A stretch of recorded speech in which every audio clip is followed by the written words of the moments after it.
Hello, everyone. Name is Eric Stephen Upchurch II.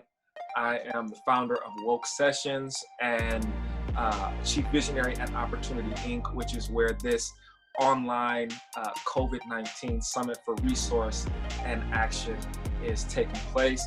After we're done with this recording is going to be available with a package of recordings, and you can take a look at all of those and enjoy all of those. But for now, we are live, and I will pass it on to the next panelist, Shalina. If you want to introduce yourself, tell folks who you are, what you do. Sure. So my name is Shalina Ali. A lot of the young people I work with call me Mama Shu. And I'm the co-executive director at True School, which is an organization that is really focused on creative arts and hip hop culture. A lot of skill-based education through the arts, public performances, galleries, etc. And then I'm also the creator of the Art of Coping, which is really an experience that allows people the opportunity to kind of design a life of well-being and kind of having patterns that bring them joy, so that when trauma does happen, they have these tool sets already to really minimize the space that we sit in that trauma. Right on. Thank you for being with us and all that awesome work that you do. And them kids, my goodness. You. Appreciate it. What's up, Heather? What's up?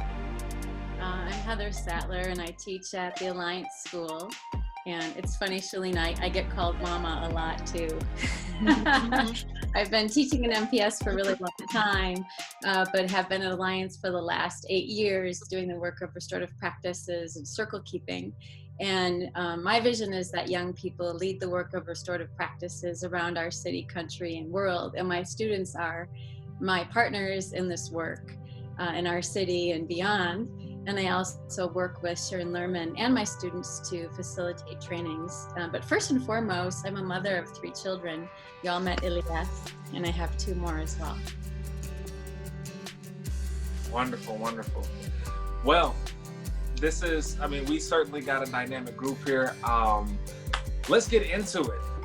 We're obviously all going through something right now, right? It's challenging. There are lessons that we're learning, we're growing. What are you experiencing in your work, in your homes? And what advices would you have for folks who are youth or who are responsible for youth at this time? I can start. There's not a one-size-fits-all answer to that. And so I guess the first thing that I would say to a young person is, who are you communicating with? So you can kind of like have the conversations that are more personal to you and, what your needs are and your environment. Because, the best thing is to kind of tap into really great friends or great family members or adults that you can kind of communicate with that can help you process thoughts and feelings. It is difficult, but the difficulties are different. Some people are simply bored and don't know what to do with themselves. Other people are dealing with the environments that they're in, or maybe the emotions that are coming to surface because our busyness has stopped. And when the busyness stops, even as adults, we start thinking about things that we oftentimes intentionally don't make room for. So I guess my first piece of advice would be to identify who you feel safe communicating with.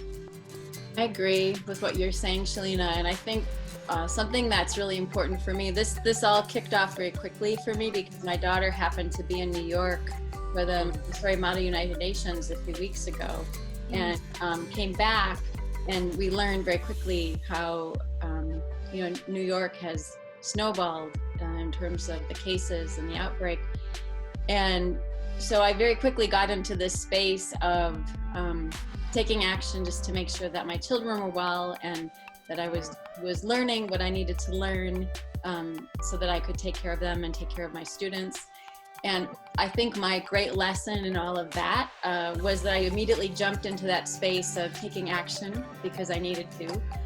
But I also recognized how afraid I was. And so one of the most important things that I did was just sit with myself and I have a daily meditation practice and a daily practice of movement and yoga. That's how Eric and I know each other. We're yoga buddies. Right on. The teacher training together. But what really helped me so much was really being able to be present with myself. Like you talked about, Shalina, being aware of your feelings and knowing who you can be connected with. And I think even before we're able to talk with other people, we have to get clear about where we're at. And so I think there's such great power in sitting and listening to ourselves, whether it's in meditation, whether it's in prayer, whether it's through movement, whether it's through making art, but through many ways just to be present with what is, and then thinking about like what we need. You know, I was really asking myself, what do I need? And the thing that I've been continuing to be present with, and I've been doing this work with my students, my children as well, is kind of asking, what am I creating within myself? And then also, what am I creating around me?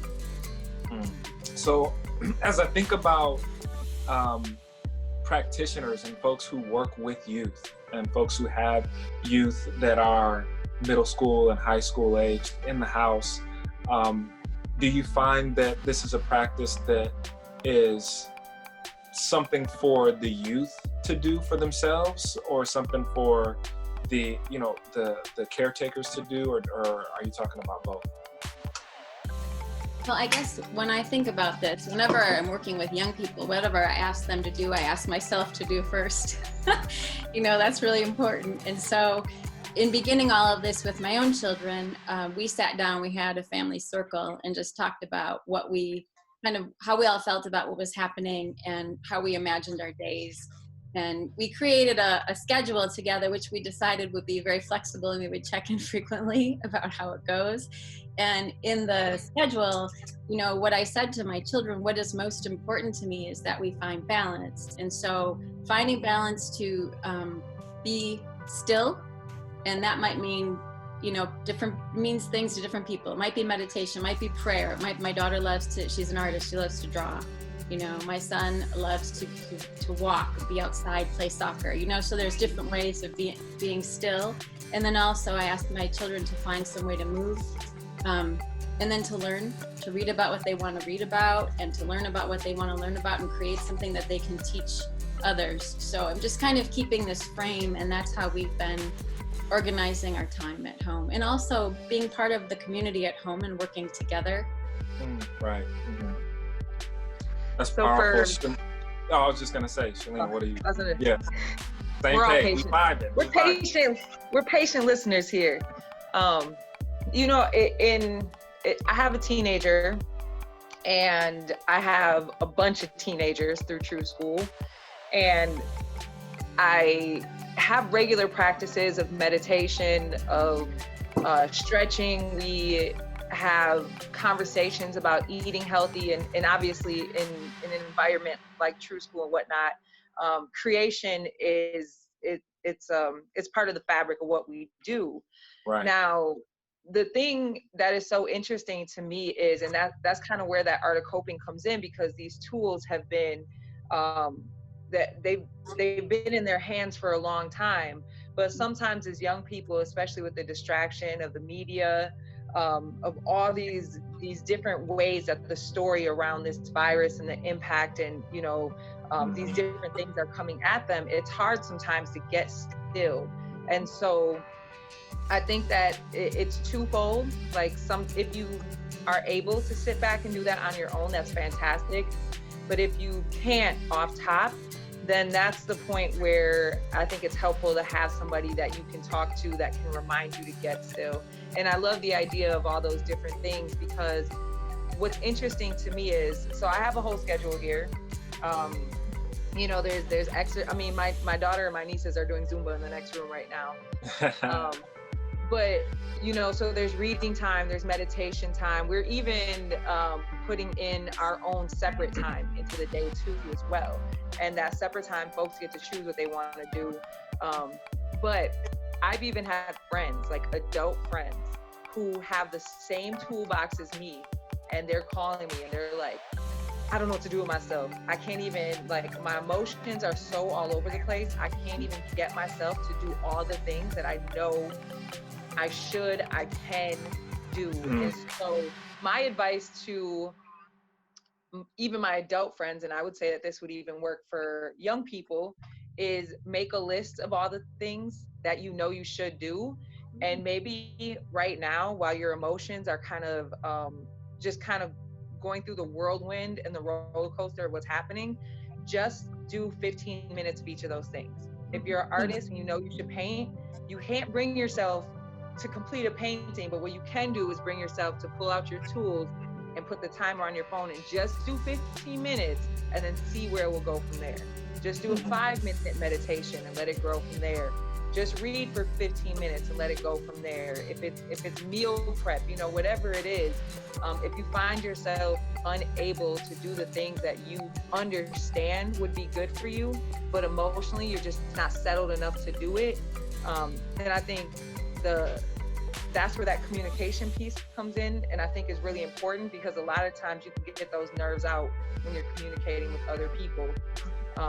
And then if you can just kind of create a list that you can look at and then give yourself small increments of time for accountability, you'll slowly get into the groove of this. Because I mean, we know we're going to be sitting for a while, and even myself, it took me a couple of days to really figure out my groove at home before I could really jump into a pattern of being productive and kind of getting hopeful again, you know?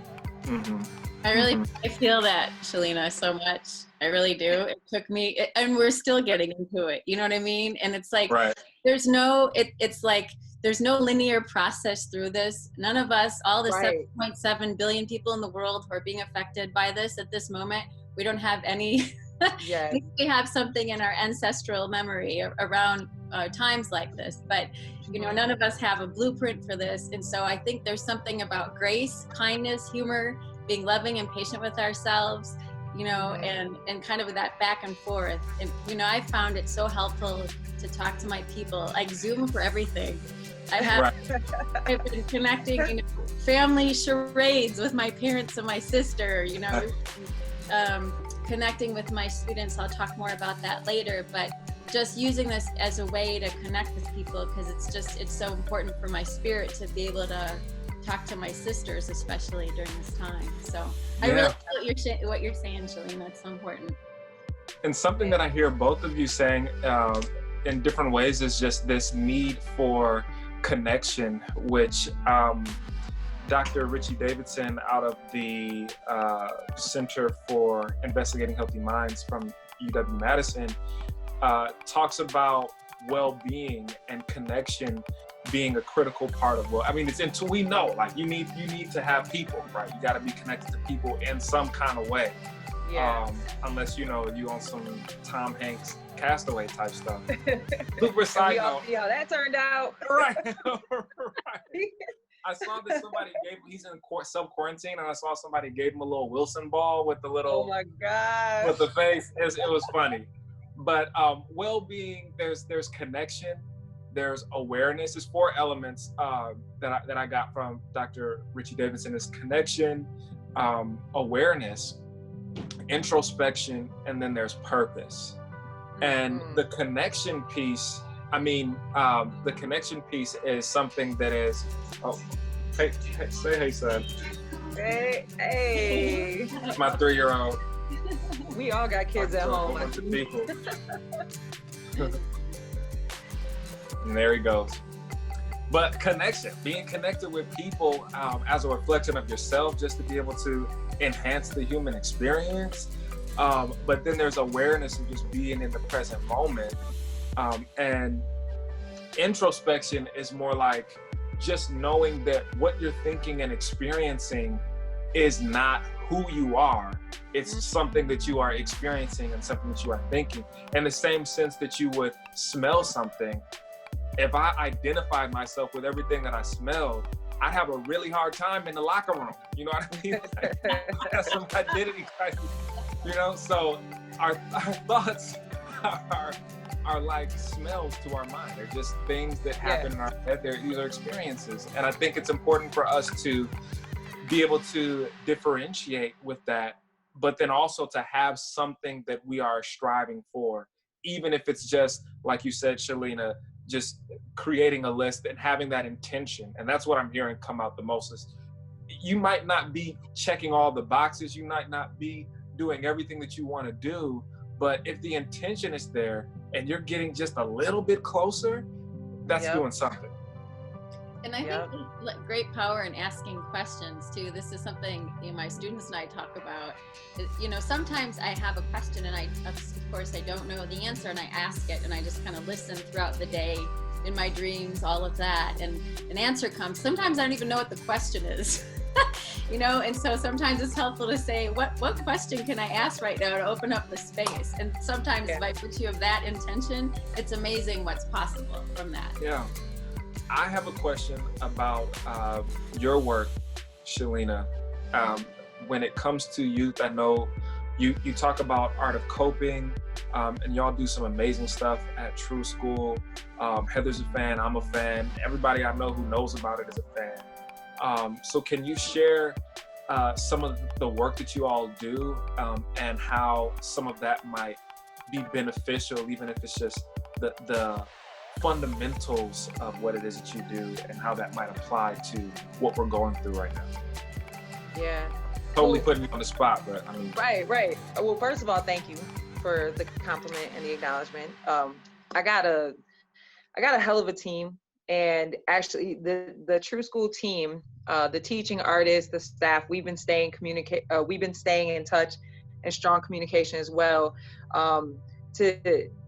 The first thing that we did is we addressed each other and our wellness in this process. We have young teaching artists. They're not necessarily the teenage youth, but they are, in their early 20s. And then we have more seasoned staff. So we've been kind of Zooming and checking in on each other and saying for the first week, we were just like, what do you guys need?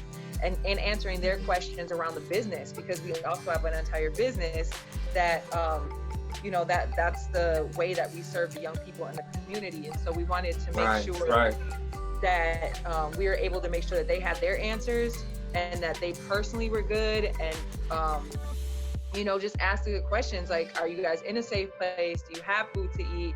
Do you have any worries? And just things like that. And, the fact of the matter is that as a staff and as a team, we really are a family.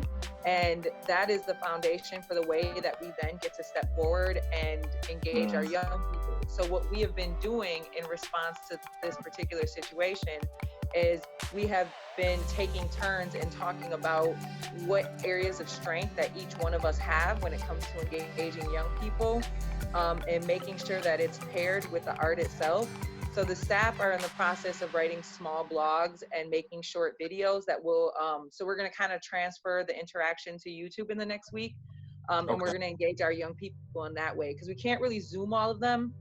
So we were trying to find to eliminate the barriers, what is the most likely way that if we create some content that we can get to our young people, but we're also trying to make sure that in that the aspect of the arts and that we're also having conversations that speak to them personally as well, especially at this time. So relating the art to being a great coping mechanism.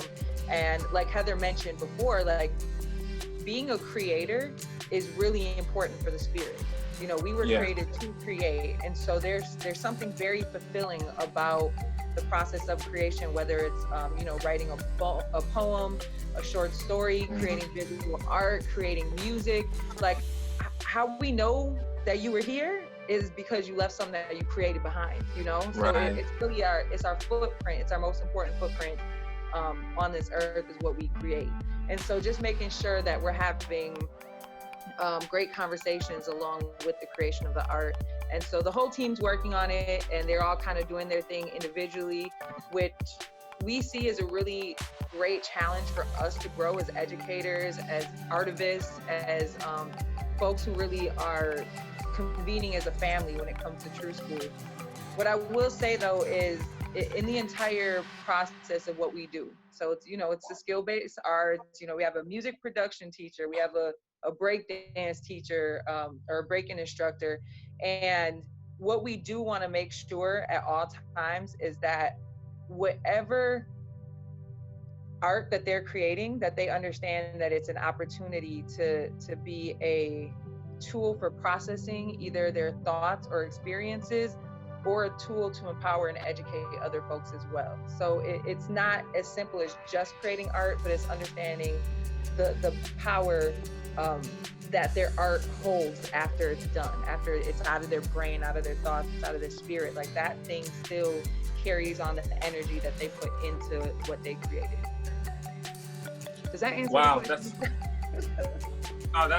that's beautiful, and we're getting some appreciation for just the wealth that you're sharing right now. I'm thinking, you know, do these come with prompts, you know, for students to reflect on, or what does that experience look like for the student who's receiving? Well, you know what? It will, but they're not there yet. So right now we're all creating, like I said, last week was all about us taking care of each other and stabilizing, you know, ourselves. And this week, everybody is in the process of creating that content. And so maybe by the end of this week, by early next week, you'll see those videos start to go up on our social media and the YouTube. So just for those that want to keep an eye out for it. So on social media, we're True School 414, and that's school SKOOL. And then on YouTube, it's True School TV. And I mean, there's fun content on there right now, you know, so if people just want to, you know, follow us and, you know, kind of see what we've been about and get acclimated with what True School is. And then starting the end of the week or by next week, you'll see some of that. But yes, the idea is to prompt conversation, prompt creation, and, you know, it's for the participants who have already been engaged, but also, you know, any young person that wants to be inspired artistically should, you know, check that out. That's really beautiful. I want to hear a little bit about, Heather, how you've been adjusting to this. But before we go there, I think so many of us are in this state of, or at least were, and some of us probably still are, in this state of what's happening, what do we do, how do we adjust? And it sounds like you all have had a process at True School where you were just setting that intention again to take care of each other. What did that look like? Was that just a series of meetings where you just said, how are you doing? I mean, how did you handle needs that were coming up? How did that look for you all? Yeah, we got a great sense, you know, a little early on before the official shutdown started happening. And I started just asking the staff individually how comfortable they felt. And most of them were like, we're good, we're coming in, it's all good. And I'm like, okay, well, if MPS closes, we're gonna shut down. But, you know, I also, even though it's a business, like, we care about you personally. So if anybody at any point is getting uncomfortable, let us know. But by last week, Monday, I just kind of sent the word out, like, listen, folks, I want you guys to have time to prepare yourselves, because it looks like we're gonna end up shutting down, you know. And by then, MPS had announced the shutdown for the schools. So it really started with first one-on-one communication. And I guess at this point, you know, when you're in especially a leadership role, and right now it's really scary for folks who have jobs. I mean, even my 15-year-old daughter had a job, and she was so freaked out when she was told not to come to work. And I'm like, don't worry, this will pass. Like, you know, and she had a really great boss that, like, talked to her and was like, you know, you're not being fired. We're downsizing right now. You know, and when we all have to take care of our health. And then we'll get back to this. And, you know, so I really appreciated her boss and his communication with her as well. And so that was just kind of what we looked like. We talked to them individually, then we did a couple of group chats. Everybody wanted to jump in. All the staff wanted to jump in right away and get to work. And I was like, nope, take a couple days and take care of yourself. Right. Make sure, you know, we talked about have healthy food, drink lemon water, get your vitamins. For the staff, we were reminding them to meditate, and, you know, and so then starting this week is when we jumped into having official working meetings, and we started talking about the plan. So that's kind of what it looked like. It was very organic. It was very personal. It was not, you know, we made sure that we understood what our messaging was to each other before we put any messaging out publicly. You know, now we're kind of just rolling. Word. I'd imagine you probably needed those couple of days too for yourself, that self-care and grounding. I actually had to go in and handle the business, to be honest, first. You know, I went in, I cleaned the space, I disinfected, I neutralized it. We have fish, we have plants. I wanted to make sure all those things were taken care of, put the sign on the door. I wanted to make sure that the young people understood that we were closed so that they wouldn't show up. And, you know, so I actually went into super heavy lifting mode. And, you know, I cut everybody's checks and I made sure, you know, on the business end that we were going to be good. And so when I finally sat down, and this is so out of my character, I think I watched TV for a day.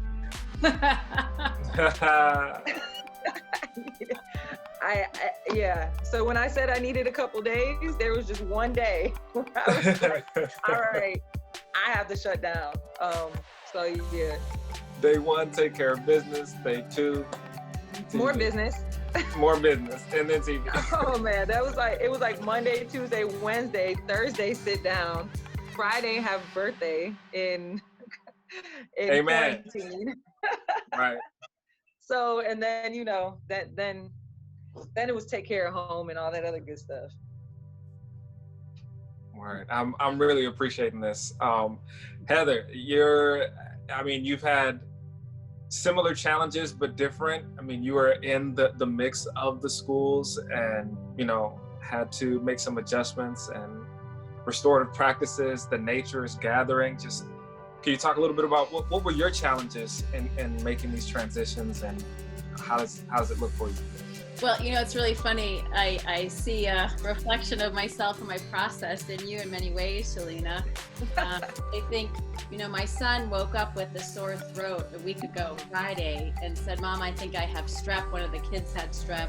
And I thought, okay, we don't want to play with this. Actually, it was a week ago, Thursday. And so I said, okay, we'll go to the doctor. When we went there, they asked if anyone had been out of state. And I said, my daughter was in New York last week. And and at that point, New York had been raised to a level 3. And so then everyone started putting masks on us and escorting us upstairs and put into a room. And then we were the first, my children actually ended up being tested, because they said, we haven't tested anyone before, and we're leaving this up to, you meet the criteria for testing, the children do, because they both have symptoms. So both of my kids were tested. So yes. Just so y'all know, okay? Yes. Number 1. I'm glad that it wasn't traumatic. He's like, I did that. Right. You know, but while this was happening, I just kept saying, well, we're blazing a trail here. I guess this is how we roll, right? So I very quickly went into this mode of like, okay, I just have to learn about this and figure out what we're going to do. So it focused me on learning about it. It focused me on getting things set up at home. It focused me on, you know, I went to drop my daughter off at school and had my son in the car, ran up to my classroom. I have a wonderful intern, Rachel Payton, who's working with me. And my students are so amazing. And so I basically said to them, okay, here's what needs to happen today. And I broke it all down. And then I told Rachel what needed to happen. And then I left everything at school and took my son to the doctor. And I thought, okay, we'll be back tomorrow. I haven't been back. And so I was grateful to know that my students were taken care of. Then I had to really come home and get the home front in order. It was really clear. So anyway, what I did in my process too, Shalina, I was like in this boom, boom, boom, take care of all the business phase. And once I did that, I definitely watched a significant amount of TV. I feel like a little hi, my name's Heather. But what I did, like initially, after I found myself for a couple of days in this sort of like mode of gotta do this, like, okay, I gotta sit down. I just gotta sit and breathe and be present to myself, because I'm running from myself right now. Because I'm terrified. And so once I sat down with all that fear, and I was just real honest with myself, I could just let the light come in. And the first thing that came to me is like, hey, how about like gathering our young people in circles? How about gathering the community in circle? So I just happened to go to Zoom, get a free platform, invited some people to come join me. And on the first day, this was kind of cool. I was on thank you, Ilyas, that's beautiful. My son's got a drawing, he wants to show it. Oh, wow, that is beautiful. That is cool, wow. It's of our plant in our living room. Thanks, Ilyas.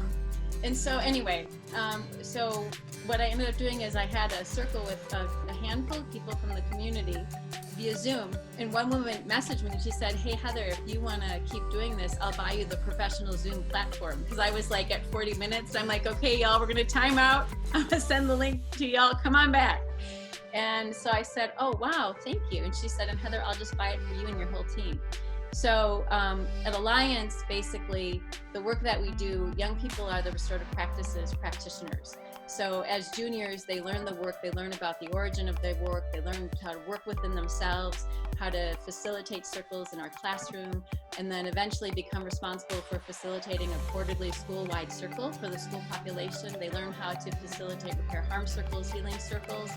And then the advanced class, where seniors, after a year, their primary responsibility is to mentor the younger students and then also to teach others in the larger community. So they're used to working, like we have 3 students right now who've been hired by Milwaukee Public Library to facilitate a monthly circle, one at Atkinson, one at Washington, and one at, Avian, help me, I know you're here, MLK.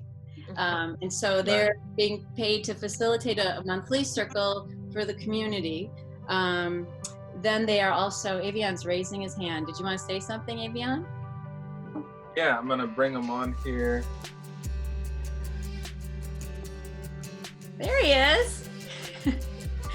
Avian. Hi, love. Okay, wait. Okay, there we go. So y'all said a lot. I was listening. It was great. There's a lot to respond to. So give me 1 second so I can think of what was all kind of just said. So I'm sorry, what's your name? I don't know how to say your name. Shalina. Okay, there we go. Okay.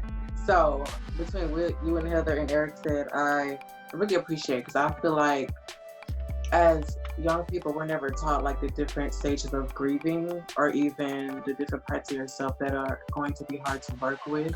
And sometimes you have adults that are not in a good space, like my own biological parents. I grew up in a very difficult household, so they weren't always there for me mentally. So I was kind of forced to grow up early and kind of learn very grown-up-ish things, if you will, through a process of just like basically having to like hone in on myself and figure out what I needed to do to be strong for myself, instead of having adults, who I thought I could depend on, instead of having them there to, kind of like support me. I had to find a way to support myself, which I find very difficult. But moving on from there, that she explained the work. I'm one of the people that are in the library. I do Martin Luther King Jr., that library, and I took on that role because I actually was participating in a DA's attorney kind of case where this young man, he, it was like attempted burglary or something of that nature. And so once I went to, sit in a room with him and he kind of explained his story, along the way of him explaining his story, I can feel like some of the adults were like almost attacking him and judging him instead of understanding his story and his reasons, and not, letting him off the hook, but understanding why he did what he did. And so listening to him, I was able to kind of give some insight on some of the things because he was a Black young man, and so not all Black people are as fortunate as some to, have cars or families that support them, or families that can always keep, food on the table and stuff like that. So I had to make people aware of that so they aren't forgetting at the end of the day, yes, like he's still human at the end of the day. Like, just because he makes like a few mistakes, that doesn't make him any less worthy of someone else who probably did the same thing, but that's not his color. And it was really hard to watch him like kind of struggle up. You could see like in his body posture how much he was saying the things that they wanted to hear and not what actually he wanted to say. And so I said things to me, I said, can we please remove the filter, like put a filter on and remove the judgment, because I'm feeling and I'm seeing that he's really uncomfortable right now. And so I kind of need us to kind of feel the way we feel but also hone in on how you're feeling about him, because there's something that's a part of him that's connected to you, and you have to figure out what part of that is, you know, that's hurting you, that you're, you know, starting to judge him. Because usually, Wow. me personally, I judge people when I don't like something about myself. Like my mom, for example, she really irritates me because she has that side of me that is very nonchalant, very like aggressive, very like just defensive. Best way to put it. So once I see that in people, sometimes I can get angry and act out of place just because I see myself in them, and that's not okay. And that means I have to take care of myself. And so that's what happened in that circle, and that's when I learned I had to take better care of myself, especially during this time too. Because I can't lie to you, I can't hold you to it. It's been difficult. Like Mm-hmm. it's been really hard to come to terms and to cope with all that has happened, still being able to function. So I'm a very sensitive person, so a lot of things that people would, I'm gonna say normal, and quote unquote, but in the lack of better terms, like a lot of normal people wouldn't find some of the things I find as disturbing or like bothersome. And so learning the power of perspectives and kind of being okay with, I guess, not being okay is hard for me right now, because you know, I'm in the house, I have to figure out some things to do. I mean, there's always something to do. It's just trying to get my mental stability back onto where I can cope with, you know, cope and be with myself, but also make sure I'm taking care of myself and doing the things that I want to do and what I'm supposed to be doing. So it's But Avian, I don't want to miss something that you said that I think is really important, because it was really wise of you to see the situation that young man was in and be able to understand what was happening that way. So I just want to make sure I pause and say thank you. One thing that people don't understand is that if you don't often have the opportunity to use your voice and speak, like that's a tool. And so sometimes when you're in a position and you're speaking for a first time, you don't necessarily use the words that you would choose if you had time to think about what you wanted to say. So the fact that you were even just giving him that consideration and kind of holding down some accountability in the space, I think that was really dope. And I did not want you to get too far before I told you that. You know, and I'm glad you said that, because I wanted to feel like, so Avian, I love that you hopped in this because I think that this is a beautiful reflection of what the work cultivates. Like we cultivate this deep listening for ourselves and each other. We cultivate the power of story, like how in sharing our stories it's healing, but also our stories can be offered as medicine to others. There's a wisdom that lives within everyone, and knowing that lives within everyone, we all get to decide what makes sense, and like this power of voice. So I wasn't sitting in Avian with in this circle with another adult from another organization, sitting in a circle with young people, and I love the fact that Avian, just like that, you spoke. And that you spoke on his behalf. And so I feel like when you talk about like what the work that we do, it cultivates young people in connecting with their power. And so like you, Avian, you're connected to your power and in that space, like you spoke to him. And I love that story so much. It's a really important one. And I think it speaks to like the nature of our work, right? And that's, Avian has a lot of experience in doing the work too. Yeah. And kind of going back to that situation, I think because when I first came into Circle, I was very shy, very defensive. I almost want to call myself naive because I didn't want to believe anything. But throughout the years of me being there, I learned very quickly and surprisingly that I held a lot from people and really from myself. I lied to myself a lot. I started chaos when it wasn't needed, just to make sure I was comfortable, because you know that's what I was used to. So that was so comfortable for me to start something and knowing at the end of the day, like that's something that I want, something that I like. And once I realized, the Circle helped me realize that's not something that's going to be beneficial in the long run. And so I had to learn how to manage to get myself to a space where I want to be at peace, and so I get that peace of mind, because I used to use words very loosely, like they were just like leaves in the wind, and then I had to come to terms and realize that words are just as powerful as actions or pictures. Like they mean a lot, and I learned that through, you know, always being negative, and something always negative would happen to me. And once I learned how to use my words positively, like, oh, okay, this sucks, but I can get through this. I'm going to do this to manage to cope with this situation. Everything was able to come into place. And even when things would happen, I would still feel okay. And I can manage to get out of a hole I either dug or fell into. So I think that circle just naturally helps you have a voice. It helps you manage to keep your feelings in check, and sometimes sitting with them and not touching them at all. This is really, really powerful. Really, and I have a quick question for you. Yeah. So first off, thank you so much for your powerful insights and just and for the work that you've committed to and the personal growth that you've committed to. I can see it. You know, I don't even know you, you know, but I hear it, and I know other people can too.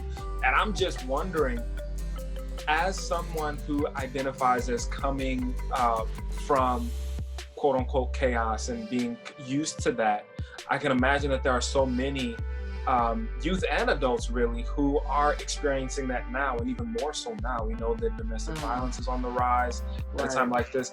So, you know, for those who are not necessarily blessed with the peer environment of a circle group and like-minded youth who are also passionate about building one another and themselves, what would you suggest? How would you go about shifting that, improving your resilience in that chaos and growing to that level of insight and inner awareness at a time like this? You know, what would you suggest folks do if you could translate how you grew into a time like now?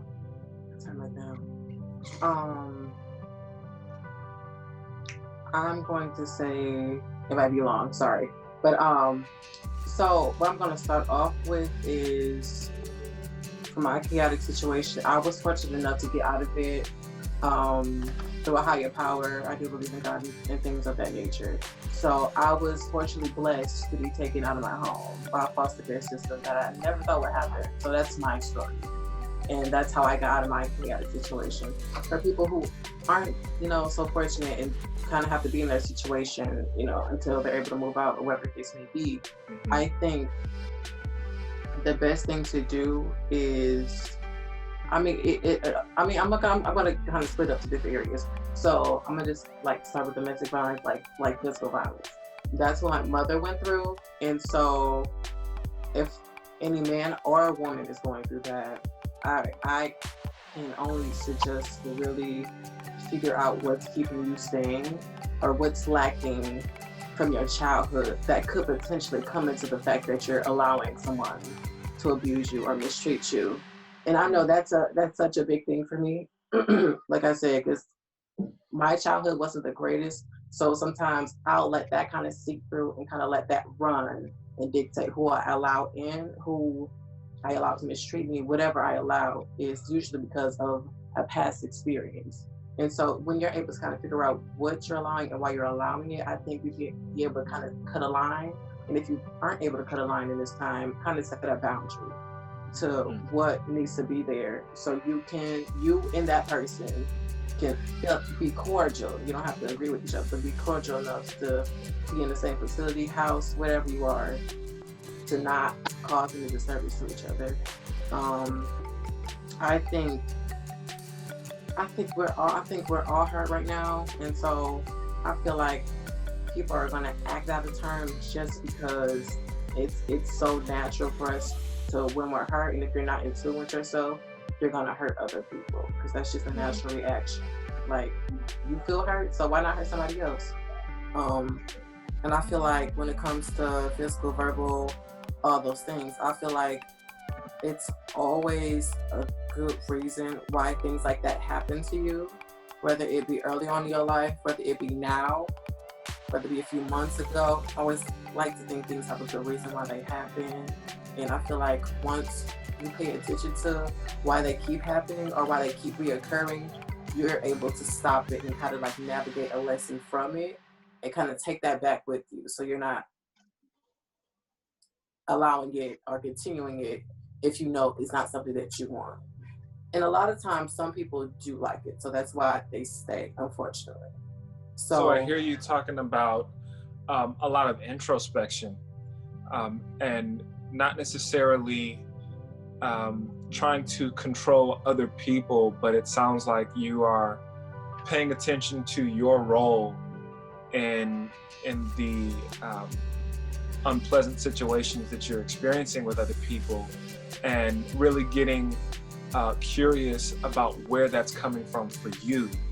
And it sounds like that introspection is something that gives you more of a choice later on to be able to make different decisions, right. And to be able to see where you need to shift, so that you can. And I also really appreciate you lifting up that sometimes, you know, it's a comfort thing. Sometimes, you know, hurt people, and that this, what I hear also is that this can be sort of a defense mechanism where people are like, right, you know, because I am experiencing such a threat in my day-to-day, and then we have this on top of it, it's easy to see more and more things as threatening and to respond in a way that where you are protecting yourself and your sanity.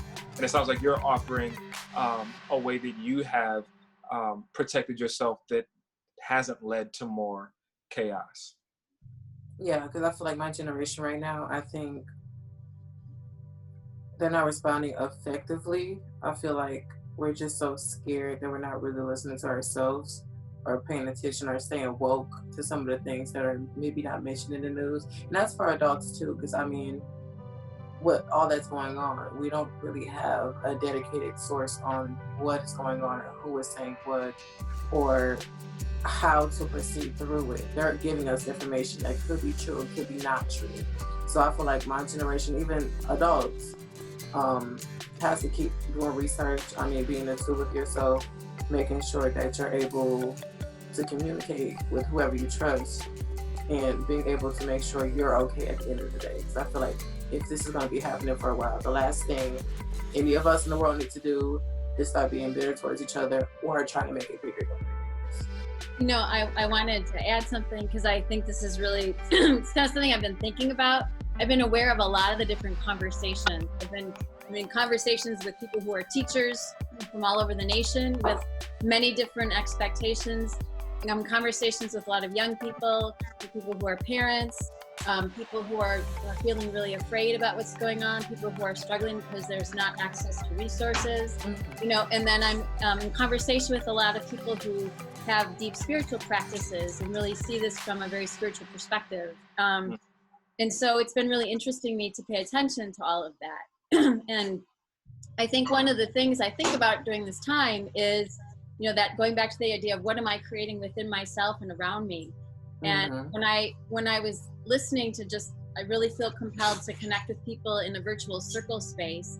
And this one woman just offered to buy me a professional Zoom platform while I was facilitating a circle. And she said, I'll do it for your team as well.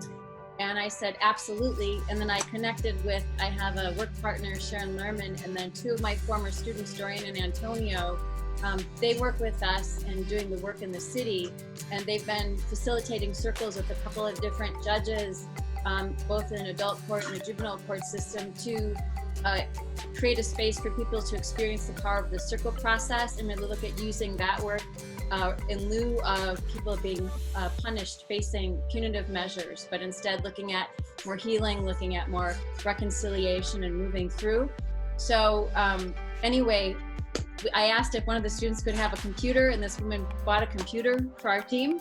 And I said, okay, so like Shalina, when you were talking about the work initially, you know, kind of getting things set up, and Avian, this is going to come back to your point.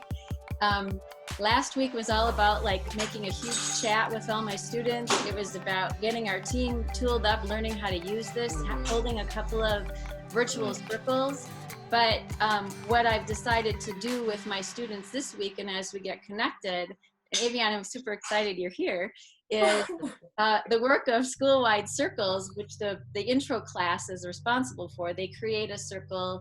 They facilitate it for everybody in the school, so all of the rooms are filled with young people facilitating circles. So we're going to use this as a platform. And I've always said my students are going to be teaching other people, and I see young people leading this work around the city, country, and world. I didn't imagine it would be on Zoom, but here we go. Zoom. So what I'm going to start doing with my students, and we started this conversation, is I'm creating that space, and that's kind of what I do. I kind of set up the space and then invite my students in to co-create with me. So they're going to be the ones, we're meeting every week in circle to, first of all, check in. That's always the first part, Shalina, just like you said, like we got to take care of ourselves, each other first. And then we're looking at what circles are we going to create. So every Sunday at 3 o'clock, via Zoom, we have a virtual circle that's open to everybody. And with Zoom, you can do these great breakout rooms. And like literally in 1 week, we started with 4 people. On Sunday, we had 14. And so we broke up into 2 groups, and we had, just like we do our school-wide circles, we have a potential to hold 400 people in circle. And so my students, I'm going to be working with them. We have another meeting this Friday to actually create the Sunday circle. And my intention is to hand it over to them so that they're the ones creating and facilitating, and I'm just facilitating them doing the work. But right now, that's kind of where we are. And the advanced class that Avian is in, their work was to do this collaborative art project with the Lakes Project. And so, in Avian, what I was thinking is that you all could do your individual art pieces based on the big story we've constructed. We were looking at the amount of money spent in prison to incarcerate young people versus them. And that was at a Youth Justice Milwaukee meeting. Hi, Charlene, I see you. And so I took that back to my students, and we were all extremely disturbed, and we did a lot of work around that. So Avian, what I'm seeing us doing is creating our art pieces and our individual pieces, editing them together, and giving you all the opportunity to show that online and then facilitate the circle, because we had envisioned doing this in a theater with 200 people, but we'll have a bazillion people on Facebook. So I think it's all about like listening and moving. So I took up a lot of space, but I really wanted to share that even though this is really difficult and hard, there's something really powerful about listening and creating and collaborating and taking care of each other in the process. Yeah. Wow. So much. I just want to say, just resonating with that. And Shalene, I'm curious where you're at with this too. So for me, my transition process has really just been, it has been a lot of listening, and just, with Opportunity Inc., a lot of it has been about strategic development. How can we support organizations and businesses that are designing some kind of a program or connect within the networks, and all of these things that have originally been really pertinent to organizational performance. And we were just getting ready to launch this mastermind group and all of these courses and suddenly the whole climate changed and the world changed in like a couple of days, it felt like. We know this has been a long time coming for months now, but it didn't really hit home, and for me at least, until about 2 weeks ago, where we were really like, we might need to be rethinking some stuff. I'd say 2 or 3 weeks ago. And I went through this period of, what am I gonna do now? I can't go and, I can't go asking for sponsorships for, this and that, or, some high ticket mastermind, even though it's gonna solve problems that CEOs are dealing with at a high level and connect folks who want to be connected. We are emotionally, mentally dealing with something different. And it took me a lot of meditation and listening to figure out how my gift could be used to bring people together to solve problems, to build relationships, to communicate information and help people improve their impact and their well-being. And the result of that introspection is this very quickly put together online summit where I got friends and fam, doing just that, and people are benefiting from that. So, listening to what's inside and what I'm being drawn to at this time has been critical to my well-being. And it sounds like others. Shelina, how is that showing up for you? Well, it definitely resonates with me. We had lots of things in the works that kind of had to come to a pause for the moment. And then it's just interesting to see how everybody is kind of adapting to what's happening, which is, it's actually a really beautiful and enlightening thing to see. Is you don't see people just giving up, you see people finding a way, getting creative. And at a time where the internet and the media is a tool that is really keeping us visible, keeping the work going, I'm just really grateful for the access, the team that I have, and all the different creative moving parts of it. I'm an artist and I do direct service, but I also have to run a business. And so to have such a strong, solid team, and more than half of our team were actually True School teens, like started at 14, 15, 16, and now they're young adults and they're running areas of programming. And so just, the conversation is being able to use Zoom, learning that you can record a conversation on Zoom and then use that as media for another platform, like all these different things. I'm learning a lot. I'm not the techie person. I'm the feely, pay attention to your emotions and let's meditate person. And then, but it's been pretty amazing. I think actually it's all hopeful to me. And I have been strategic with the team to not stop any of our plans or any of our goals. We're just kind of identifying what areas are important right now, what areas can wait, and where else can we put energy in to stay connected, to stay fluid. It's hip hop. We evolve, we stay with the times. If there's a problem, we find a solution. We keep it funky, we keep it exciting. I don't think that, kind of like I was telling you, like the creation of art, it's our energy. We're transferring energy at all times. So, that idea of well-being does not have to be something that feels heavy or down. It can be extremely uplifting. And I'm seeing a lot of that. So this time, as difficult as it is, it feels very hopeful to me. And I'm hoping that we can transfer that to our community as well. That's beautiful. I think this is a time of like a really sacred time where there's such powerful transformation. Sorry, Eric. No, you're fine. And you're absolutely right. I've talked to a few of my spiritual friends and they're like, it sucks, but I think that the world needs what's happening right now. We got Kat on the line. Kat, you had some stuff to add. How you doing? I'm good. How are you guys? Good. Shelina, I think I said that right. Yeah, you did. I actually think I remember you. I was an artist working in education, and I think we did like this like group thing together actually at True School. So I already know you. I'm very familiar with your work. Great to see you again. Yeah, it's been a minute. I was actually thinking about reapplying because they're hiring, so I might go back. I don't know. Back then I was not a college. I was a high school intern. So okay, I'm 20 now, so I can do grown-up things. I wanted to just go back on what Avion was saying about Circle, and how it opened him up to a lot of stuff. Heather's work is very powerful. Like, before I was at Alliance, I was at Carmen Northwest, and we they did circles or quote unquote circles, that wasn't circles. Like it would just be around a table to gossip about other people, and talk about other people.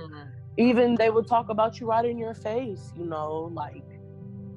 so I eventually got kicked out for some stuff, and I was transferred to Alliance and put in Heather's class, her yoga class and her circle class. I got her twice. Right. I wouldn't do her yoga class, and I wouldn't, to this day, I wouldn't do it. But her circle class, it took me some time to open up because just with my experience from Carmen Northwest Circle, I just was like, yeah, I don't like you guys. You guys aren't my friends. I don't trust you guys. I'm not talking. I'm not saying anything. I'll be coming to school high, not trying to talk to nobody. Just say what y'all got to say so I can leave. Well, Heather was not going to let that slide, And she eventually became Mama Bear. And I was going through some stuff too, just as Avion. Not the same stuff, well, kind of. I was in the same boat. I was domestic violence with my mom. And I'm not from here, I'm from Vegas. So it was like that since Vegas. And she was on meth and all of this stuff. So it was just a continuous cycle. And I was actually finally taken out and put into the system. So I was in group homes, St. A and stuff like that, Lad Lakes, and stuff like that. And then, yeah, all of this was going on. So I ended up going to Alliance. And Heather actually, helped me open up. And once I opened up, I don't think I can close back up, when I'm around her. Hey, now. And it feels good. It feels like I know that I can cry when I need to cry. I know I can, talk about anything when I need to talk about anything because I'm not being judged or anything. And other people have stories just like mine, maybe I can learn from them. And it helped me in so many ways. And it's like speaking from the heart. I get to speak from my heart and nobody judges me about it. I get to listen, with my heart and not be biased about anything because you give two sides, and try to understand both sides instead of just picking one, And so it's very powerful and it's an outlet, even when I don't do circles anymore, but when I get into like a very sad space or an upset space sometimes, I do think about, Heather, and I do think about the work that she's put into me, without really putting it into me. Put it in myself, but it was because of her.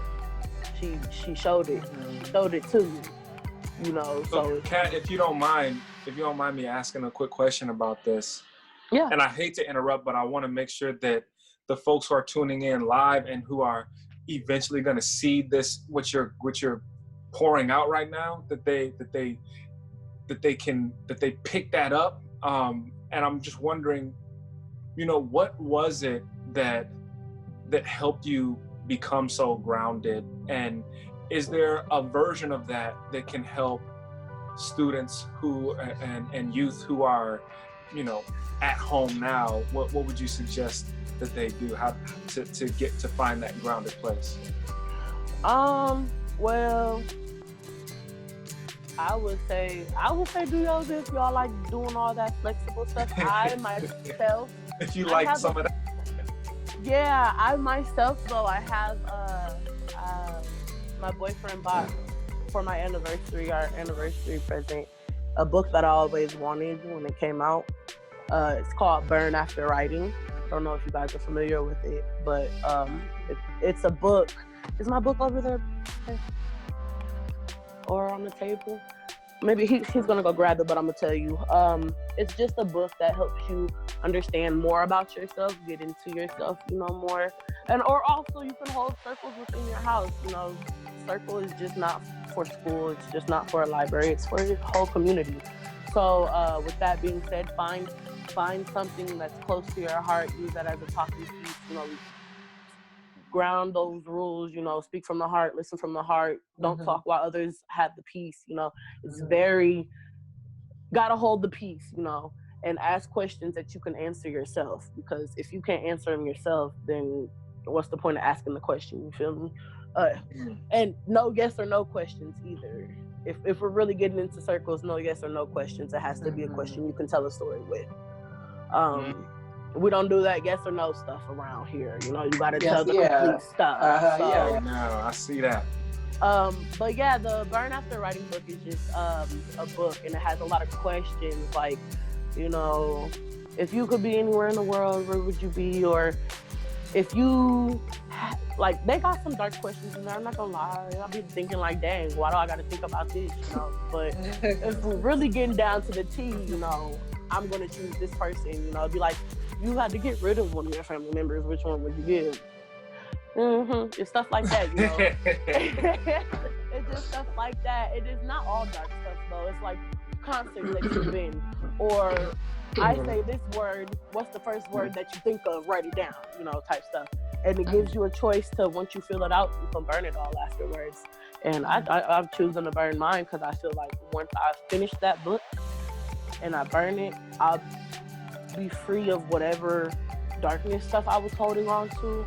But at the same time, I got that knowledge of my own self now. And I'm gonna go buy another one and try to find some more stuff about me. Maybe I can do another adventure, and I got more experiences and stuff. So I really think that would be like a good, that's what I'm doing. That's a good, you know, thing while you're just here. Yes, ma'am. By yourself. Really feeling that. What are some advices that you would have? Let's do that. Let's have some advices that you would share for people who work with youth and for youth at a time like this, and then we'll come through and go around and do some parting words as well after that. Does that sound cool for y'all? Yeah. Is it okay, Avion and Kat, if we keep y'all on? That's cool. Yeah. Yeah. Okay. Most definitely. Okay. Shalina, I ask you to start. Just because I feel more comfortable putting you on the spot since we go back like I see. I'm like, okay, Eric. All right. So what parting advice? First of all, it's gonna be all right because you're gonna make it so. And I know everybody has their own unique needs, their own unique circumstance. And at the end of the day, you know, having people like Heather and having great mentors and great friends is an opportunity for you to see a reflection of yourself, because really what you need is intuitive and it's there. And so for one, we have to believe in each other as a community, and then we have to believe in ourselves.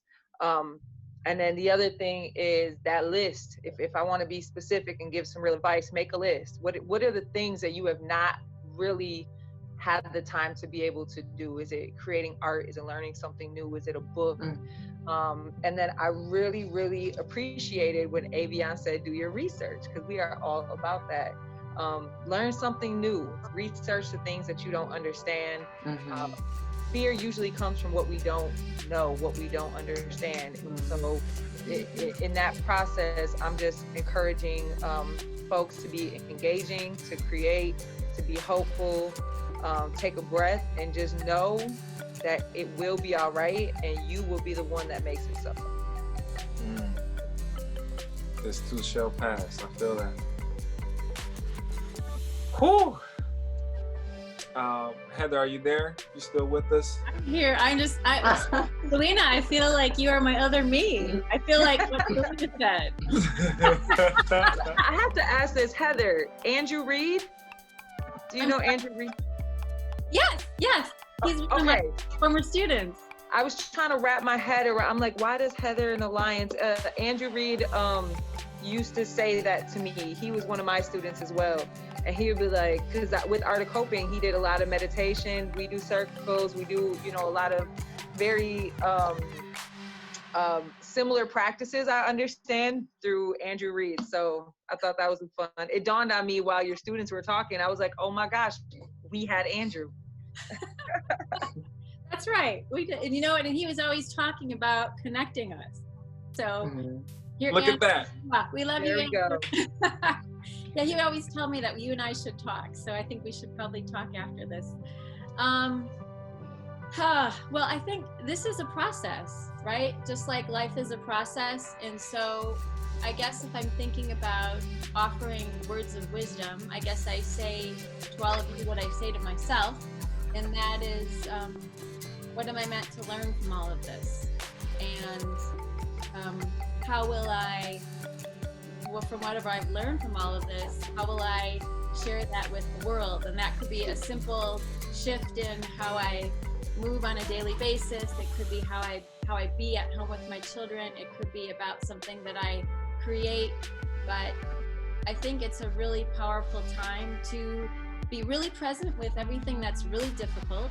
You know, like when we hold a repair harm circle, we ask some basic questions. And so I'll offer these as a way of thinking very practically about this time, writing about or talking about like what's happening, right? Just the facts of what's happening, the reality, because unless we can deal with the reality as we perceive it, I don't know that we can like move forward. So it's really powerful just to call in that kind of what we see, and then getting to like, how am I affected by the situation? How are we affected? How is this affecting every aspect of our lives, emotionally, spiritually, physically, psychologically? How are we being affected? And then thinking about, based on all of that, you know, what can we create in this moment within ourselves, within our families, and within our community? And what support would we like, or do we require as we move forward with creating?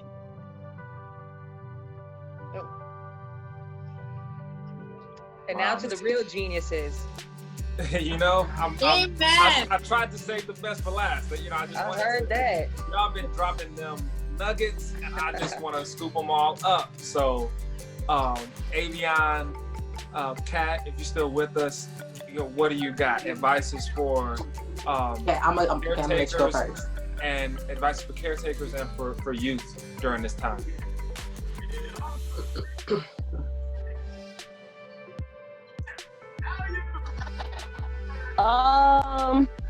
Will cause you more shit. Hence, I am an overthinker, so I know. You know, take it from the best. It kills me when I overthink. Like I said, if you can't get this book, here it is again, Burn After Writing. If you can't get this book, try to make your own book. Maybe, I guess. Maybe make a journal. Like day 1, I'm here. You know, day 2, going crazy. Day 3, I'm chill. Something like that, you know.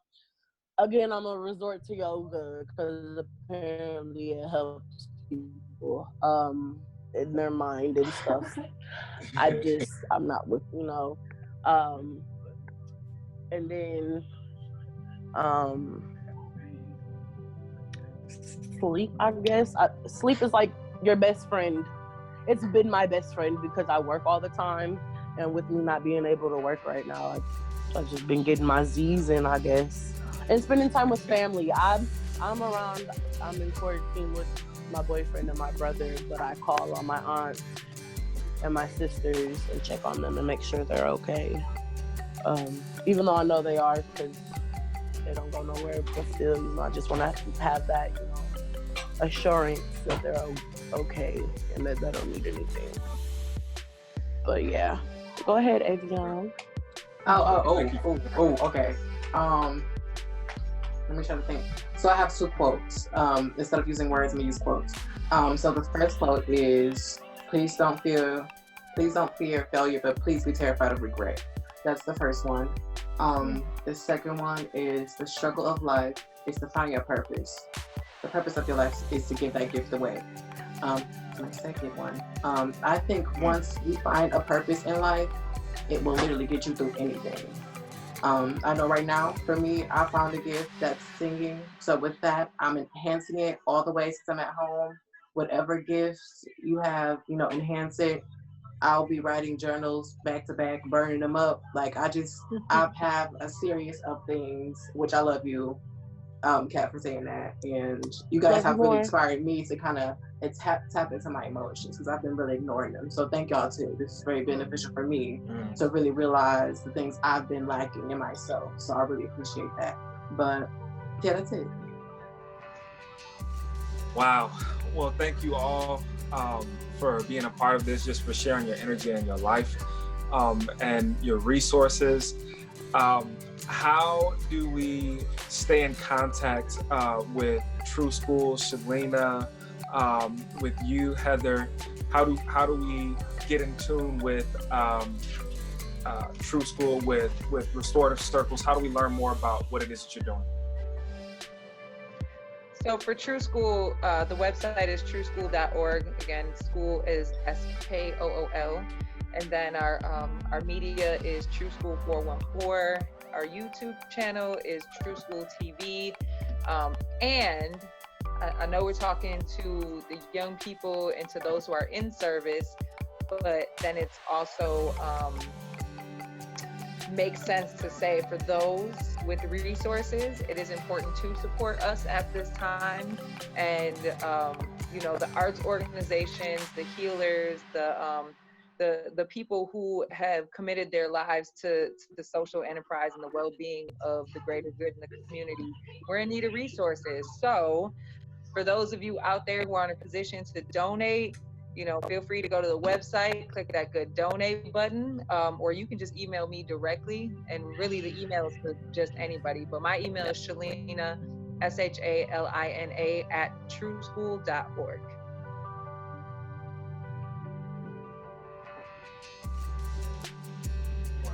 Thank you for that. Heather, you there? I'm here. How do we reach you? How do folks stay in contact? Well, I want to invite everyone to our recurring virtual circles that are happening at 3 o'clock on Sunday afternoons, created and facilitated by young people. And right now it's in collaboration with me as we're launching this. But it's the Zoom, if you just download the free Zoom app on your computer or your phone. And then our meeting ID number is 537-971-935. So if on Sunday at 3 o'clock, go to Zoom online or on the app and then join the meeting ID number 537-971-935. And we invite you to sit and circle with us. If you're interested in contacting me directly about the work that we're doing, you're welcome to email me. My email is heathersattler0@gmail. So it's HEATHERSATTLER@gmail.com. That's .com, folks. At Gmail. Avion and Kat. I'm sorry, Heather. You still got more to add there? Well, I was going to say, so the tech part in terms of like the infrastructure, we don't have a lot of, but I do have a Google Doc that has some of the media about some of our work. But my work partner Sharon created a website, restorativecircles.net, and our work with the Alliance School, some of the resources about our school are there, and that website is in development, so that's the way to access us too. Wonderful.